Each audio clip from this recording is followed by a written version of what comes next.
हाँ जी गाइस, एक और संडे एंड संडे के साथ आता है सरकास्टिक संडे। काफी सारी इंटरेस्टिंग अपडेट्स आपके लिए फिर से लेके आ गया हूं टेलको एंड टेक की। टेक के लिए आए हो, टाइम स्टैम्प ये रहा, टेलको के लिए आए हो। पहली अपडेट है जियो के फाइबर एंड एयर फाइबर की तरफ से, एंड इन्होंने यहाँ पे नई स्कीम निकाली है, रिस्क फ्री ट्रायल। बिल्कुल रिस्क नहीं लेने का।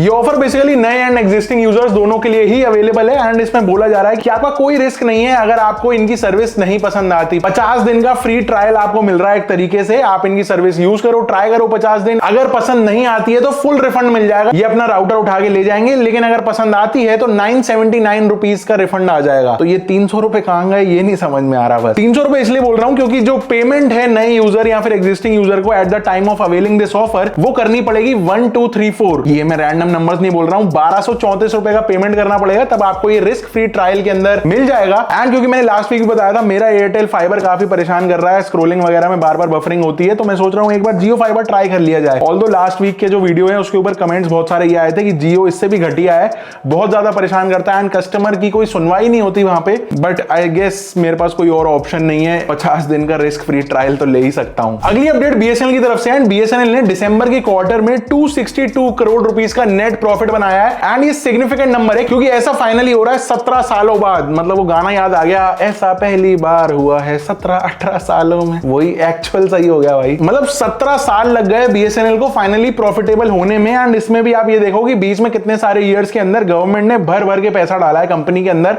रिवाइवल पैकेजेस के नाम पर। इससे पहले जो बीएसएनएल का क्वार्टर का प्रॉफिट जो निकल के आया था वो आया था 2007 में। एंड बीच में जितने भी सारे क्वार्टर्स गए हैं तब से लेके अब तक वो सारे नेगेटिव में गए हैं। अब जो मिनिस्टर ऑफ कम्युनिकेशन है उनका कहना है कि बीएसएनएल ने काफी सारी जगहों पे इंप्रूवमेंट दिखाई है, तभी ये रिजल्ट्स देखने को मिले हैं। एंड ओवरऑल इनका 14 to 17% ग्रोथ दिखी है मोबिलिटी में, डीटीएच में and lease line service offering के अंदर। अब ये आईपीटीवी वाले सेक्टर के अंदर भी आ गए हैं, बीटीवी वाली ऐप वगैरह इन्होंने लॉन्च करी। आपने ट्राई आउट करी कि नहीं करी कमेंट करके बताना। इंटरेस्टिंग पार्ट, जून के अंदर इनका जो सब्सक्राइबर बेस था वो था 8.4 करोड़ एंड आज की डेट में 9 करोड़ क्रॉस कर चुका है। हमारा सब्सक्राइबर बेस कब बढ़ेगा भाई? फटाफट से सब्सक्राइब का बटन दबा दो अगर नहीं दबाया हो तो। अगली अपडेट पे चलते हैं तो एक गजब की लाइन दिमाग में आ रही है, roses are red, Jio 5G is true, happy Valentine's day to everyone on Jio and the rest who need a rescue, chin up Airtel India will keep them happier than you. ये मैंने नहीं बनाया भाई, ये जियो ने पोस्ट करा है ट्विटर पे एंड इसका रिस्पॉन्स भी एयरटेल का काफी इंटरेस्टिंग आया। Roses will be red, violets will stay blue, fighting spam truly keeps all customers happy, maybe you should try it too. तो ये एक बहुत बढ़िया सा वैलेंटाइंस वाला नोक झोंक चल रही है एयरटेल और जियो की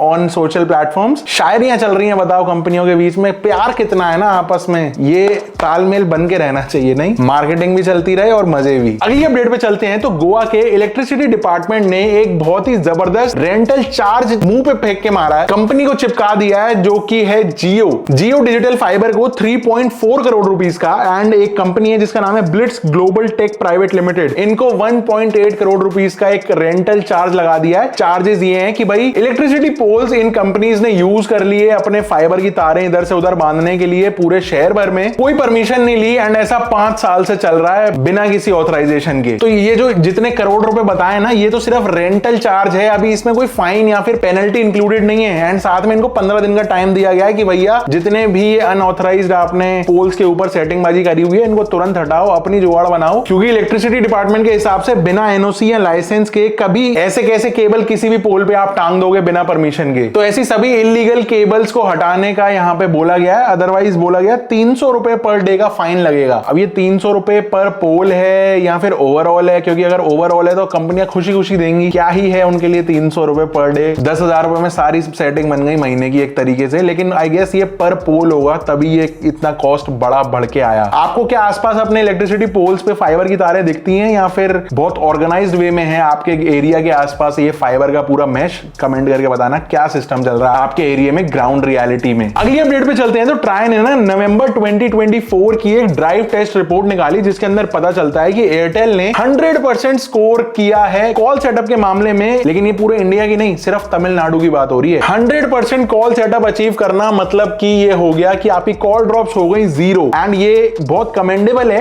क्योंकि ये सिर्फ 5G नहीं बल्कि 4G 3G 2G सारे नेटवर्क्स इंक्लूड किए गए इस रीजन के लिए। इवन ये भी बताया गया कि कंपनी का जो कॉल कनेक्ट टाइम है वो फास्टेस्ट है। डायल करने के बाद 0.41 सेकंड्स के अंदर इनकी कॉल कनेक्ट हो जाती है उस पर्टिकुलर रीजन में। एंड वॉइस कॉल क्वालिटी में स्कोरिंग की जाए तो 4.06 आउट ऑफ 5 यहां पे स्कोर मिलता है। एंड जब कस्टमर रेटिंग की बात आती है तो 89.17 कॉल्स को एक्सीलेंट रेट किया गया। एयरटेल इस हिसाब से तमिलनाडु में बेस्ट चल रहा है। अगर आप तमिलनाडु से हो एंड यहाँ पे देख रहे हो वीडियो तो कमेंट करके कंफर्म करना कि आप कौन सा नेटवर्क यूज कर रहे हो एंड क्या ये बात सही है, वहां पे एयरटेल कमेंडेबल चल रहा है या फिर वी एंड जियो ज्यादा बेटर है आपके हिसाब से। आपका ओपिनियन मैटर करता है क्योंकि सारे लोग आपके कमेंट्स पढ़ते हैं, नीचे कमेंट जरूर करना। तो अब चलते हैं टेक पे एंड पहली अपडेट जो आती है वो इंस्टा की तरफ से आती है। रिपोर्टेडली यहाँ पे इंस्टाग्राम एक डिसलाइक बटन को टेस्ट कर रहा है एंड बहुत जल्दी आपको लाइक के साथ साथ डिसलाइक का भी एक ऑप्शन मिल सकता है, जस्ट लाइक रेडिट में हम देखते हैं डाउनवोट। अब ऑफिशियली ऐसा कुछ आया तो नहीं है बट यूजर्स को ऐसा दिखना स्टार्ट हो गया है, तो इससे ये समझ में आ रहा है कि इंस्टा शायद बीटा टेस्टिंग कर रहा है कुछ यूजर सेट पे। लेकिन मेजॉरिटी ऑफ यूजर्स का पता है कहना क्या है कि ये अगर आ जाता है ना तो भाई बहुत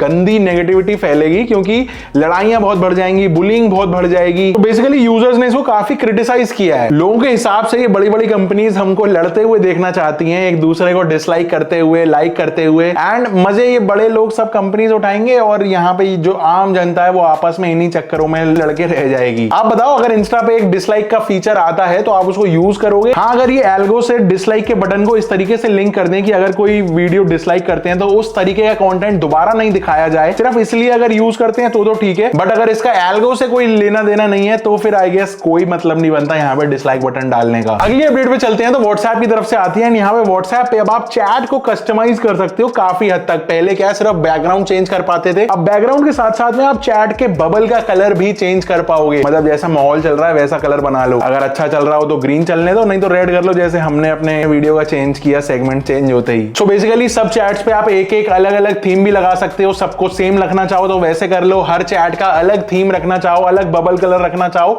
तो वो भी कर सकते हो। तो अगर चैट इस तरीके से आपको कस्टमाइज करनी है तो उसके लिए जाओ सेटिंग्स में, चैट में, फिर default chat theme, individual chat के लिए 3 डॉट्स और फिर चैट थीम का बटन मिल जाएगा, वहां पे क्लिक करके काम हो जाएगा आपका। अगली अपडेट एप्पल की तरफ से एंड एप्पल ने कंफर्म किया कि चाइना के अलीबाबा के साथ में ये लोग पार्टनरशिप कर रहे हैं। चाइना की ये जो ई कॉमर्स कंपनी है अलीबाबा, ये बेसिकली एप्पल को एआई के अंदर हेल्प करने वाली है। अपने सारे एआई मॉडल्स एंड इंफ्रा यहाँ पे एप्पल को यूज करने देगी, जिससे वो चाइना के अंदर एप्पल उसको यूज कर पाए, ऑपरेट कर पाए। बेसिकली बाकी देशों के अंदर तो एप्पल का जो एआई है, एप्पल इंटेलिजेंस, वो चल ही रहा है, लेकिन चाइना के अंदर नहीं चल सकता। वो चाइना यहाँ पे ब्लॉक करती है काफी सारी चीजों को। तो अलीबाबा के साथ पार्टनर करने से उनको ये एक्सेस मिल जाएगा कि चाइना के अंदर वो अपना एआई चला पाएंगे, क्योंकि चाइना को सब चीज अपने कंट्रोल में चाहिए ना। इसीलिए हमने देखा था कि एप्पल का जो एआई है वो बहुत ज्यादा कोई इतना लोगों को पसंद नहीं आ रहा था, कोई बहुत ज्यादा यूजफुल चीजें नहीं थी। चैट जीपीटी को बेसिकली इंटीग्रेट उसके अंदर कर दिया गया था, तो लोगों को बहुत ज्यादा खुशी नहीं हो रही थी। तो यहाँ पे अलीबाबा के चेयरपर्सन ने भी ये बताया कि एप्पल के लिए काफी सारी जो कंपनीज हैं वो एआई के ऊपर काम कर रही हैं एंड अपकमिंग टाइम के अंदर हमको एआई जो एप्पल वाला है उसके अंदर बहुत ज्यादा सिग्निफिकेंट इंप्रूवमेंट्स देखने को मिलने वाले हैं। इसीलिए मैंने आईफोन 16 ना लेके 15 से काम चलाया। अगली अपडेट YouTube की तरफ से, YouTube शॉर्ट्स में एक नया AI फीचर ऐड हो गया है, जो गूगल का VO2 प्लेटफॉर्म है ना, AI मॉडल, उसको यहाँ पे इंटीग्रेट कर दिया है ड्रीम स्क्रीन फीचर के साथ। So basically users footage add कर पाएंगे जो अभी तक इजीली अवेलेबल नहीं होती थी। अभी तक ड्रीम स्क्रीन में वीडियो बैकग्राउंड में लगा सकते थे, लेकिन अब users stand alone videos create कर पाएंगे AI का यूज करके। सो बेसिकली टूल यहाँ पे दे दिया जाएगा टेक्स्ट टू वीडियो कन्वर्टर वाला। आप जो भी अपना प्रॉम्प्ट डालोगे उससे वीडियो बन के आ जाएगा एंड वो आप अपने ग्रीन स्क्रीन पीछे भी लगा सकते हो एंड उसको यूज करके अपना कोई कंटेंट पोस्ट करना हो YouTube शॉर्ट्स पे तो वो भी कर सकते हो। एंड आज की जो फाइनल अपडेट है वो आती है बीबीसी की तरफ से एंड बीबीसी ने ना यहाँ पे 4 मेन एआईज के ऊपर काफी डिटेल्ड स्टडी करी एंड जो रिजल्ट्स निकले वो इन कंपनीज को बिल्कुल पसंद नहीं आने वाले। जिन एआईज के ऊपर यहाँ पे टेस्टिंग हुई वो थी पहले चैट जीपीटी, परप्लेक्सिटी, गूगल का जेमिनाई, यहाँ पे माइक्रोसॉफ्ट का Copilot and finally chat GPT. तो यहाँ पे बहुत बड़े डेटा सेट्स के ऊपर इनकी टेस्टिंग की गई एंड जो रिजल्ट्स निकले वो शॉकिंग थे। जो सबसे इनएक्यूरेट डेटा यहाँ पे निकल के आया ना वो था परप्लेक्सिटी एआई का,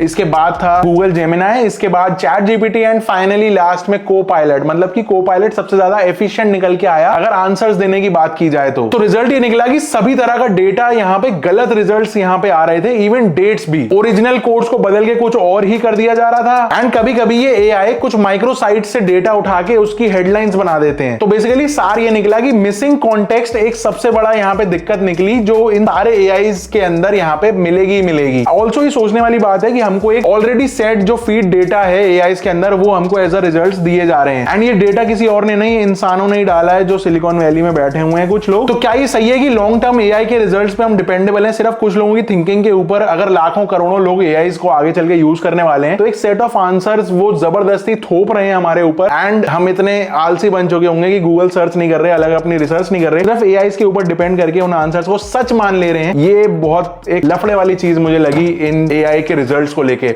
आपका क्या मानना है इस वाले चीज को लेके? एआई के रिजल्ट्स क्या हमको क्रॉस वेरीफाई करने चाहिए, नहीं धीरे धीरे सब ठीक हो जाएगा, या फिर एक ऑल्टरनेट चीज हमको करनी पड़ेगी इन सब चीजों को सॉर्ट करने के लिए? आपको क्या लगता है नीचे कमेंट करके बताना। एंड ये वाली वीडियो पसंद आई हो तो लाइक कर देना, सब्सक्राइब कर देना। I will see you in the next one. Till then stay safe, stay sarcastic, see ya and goodbye.